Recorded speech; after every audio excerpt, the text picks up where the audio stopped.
Yes. Basically, we in 2021 we only had the website. FinService had only website, but we understood that for scaling we definitely will need a mobile app. At the moment, we did not have any team, no mobile developers, but we had a challenge. We wanted to launch an MVP in actually 5 months.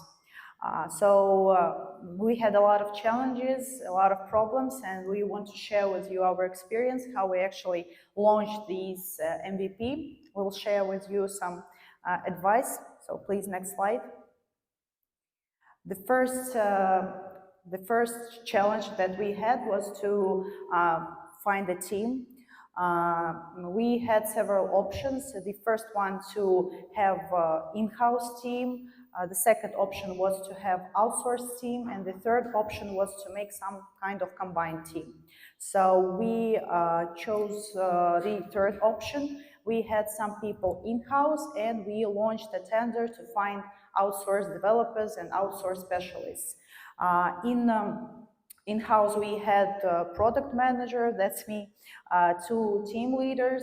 We had some architecture was in-house, and all of the developers, UX, UI research, and designers, all of them were outsourced. And Dima will tell you how actually they won tender in our project and how we became working together. All right, so I will give you our perspective. When we received an invite to participate in tender,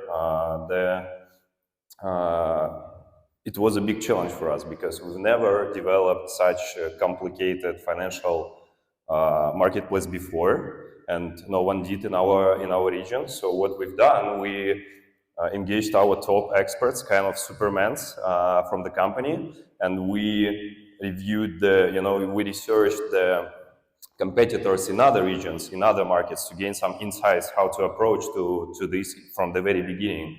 And our initial thinking was following. We had very tight timelines to deliver the product in 6 months. I mean, less than in 6 months, and we had to start from scratch. So we didn't have any core at the moment. So first, our thought was, we would like to start with cross-platform development. I will just repeat that we were launching the mobile application to production. So we were thinking we need a quick win, and then somehow we will figure it out. But after a few rounds of debates with FinService, we understood that it was not like a scalable approach in the end. So we decided to go native. This meant that we had to kind of double up our scope of work, but with the goal and with the target to future scalability and security.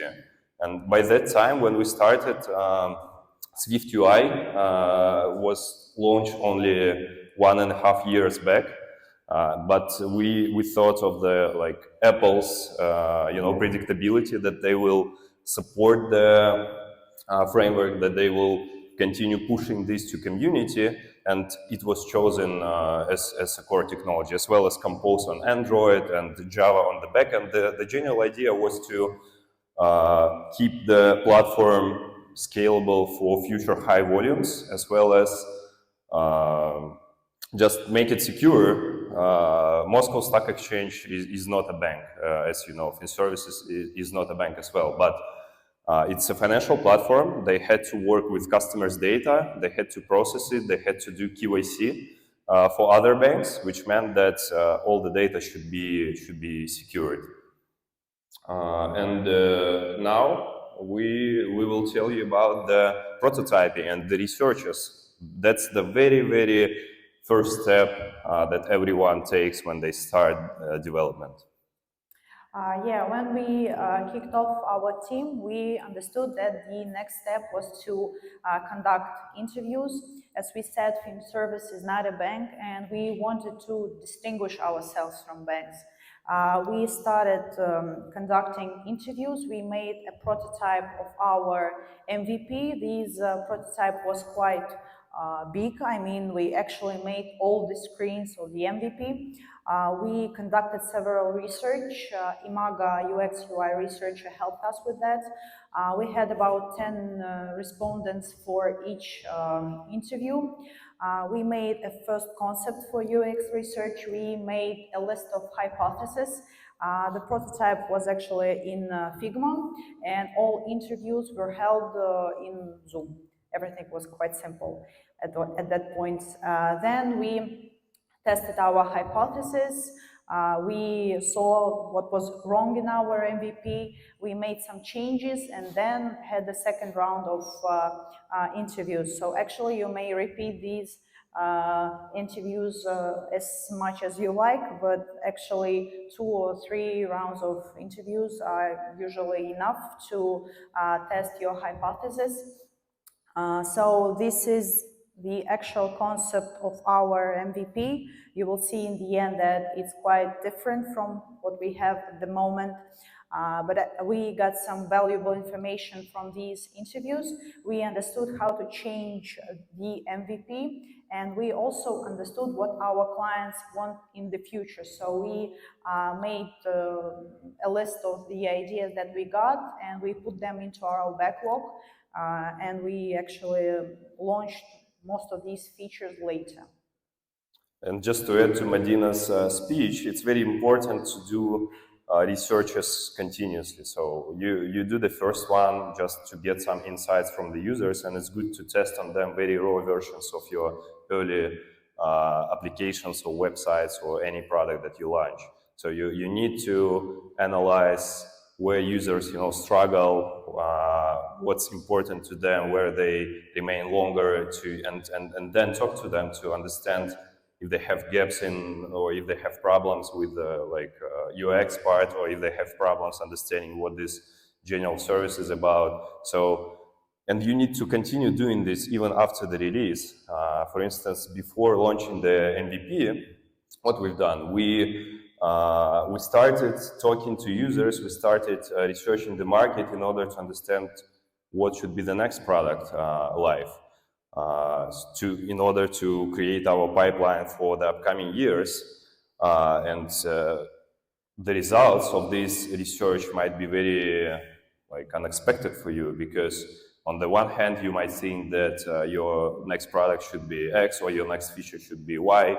On the other hand, your users might think differently, absolutely differently, and they might expect something that you considered like low priority feature or low priority product to launch.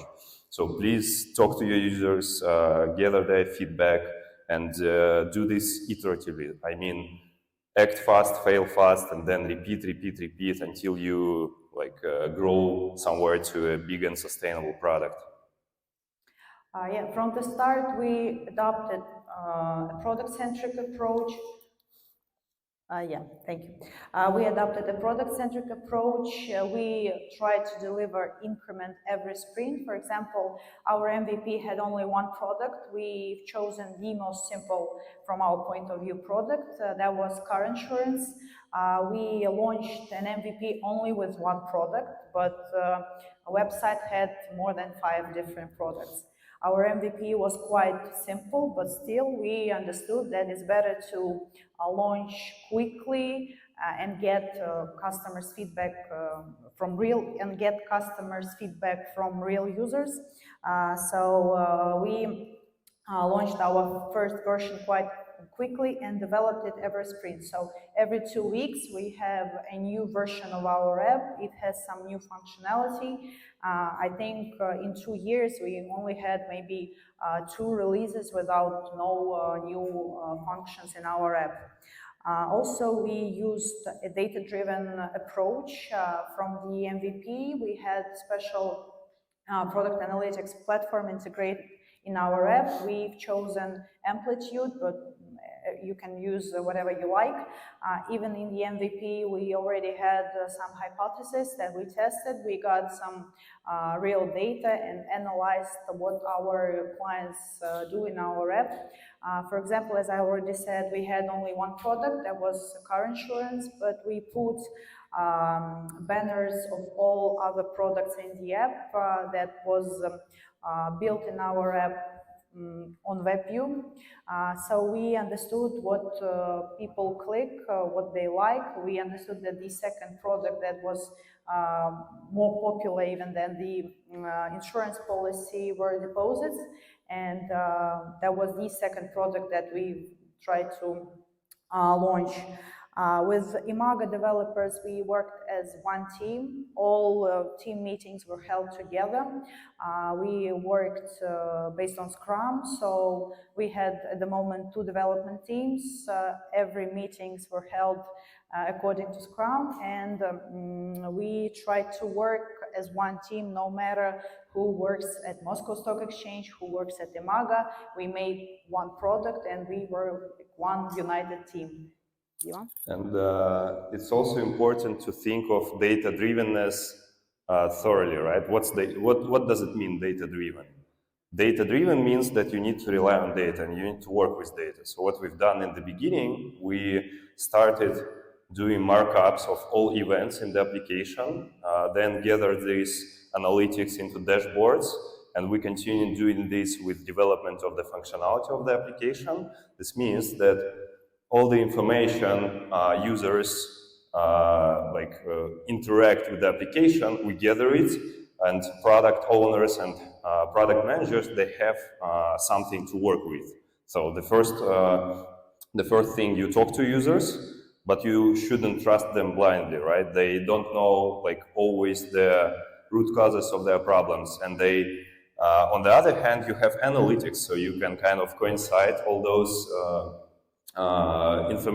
pieces of information, and then make a decision what you need to change in the product. If you need to, I don't know, if you have a high cart abundance rate, or if you have a high churn rate, or if you have very, small retention rate, so you can work with it because you will see where the users leave the application, where the users kind of struggle with the performing action X that you expect from them to do, but they do something differently.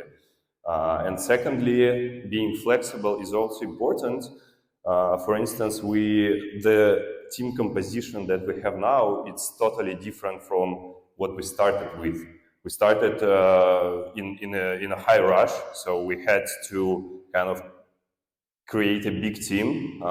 This team had to run in the very beginning, and this was, I remind you, this was 2 streams in parallel because it was native development. But after we released the MVP, other roles became more high priority. For example, we had to replace some, I don't know, product analysts with some other roles. With quality assurance engineers, with support engineers who had to respond to the customers, who had to work with the feedback, and who had to digest it and to put into the product pipeline for the improvement.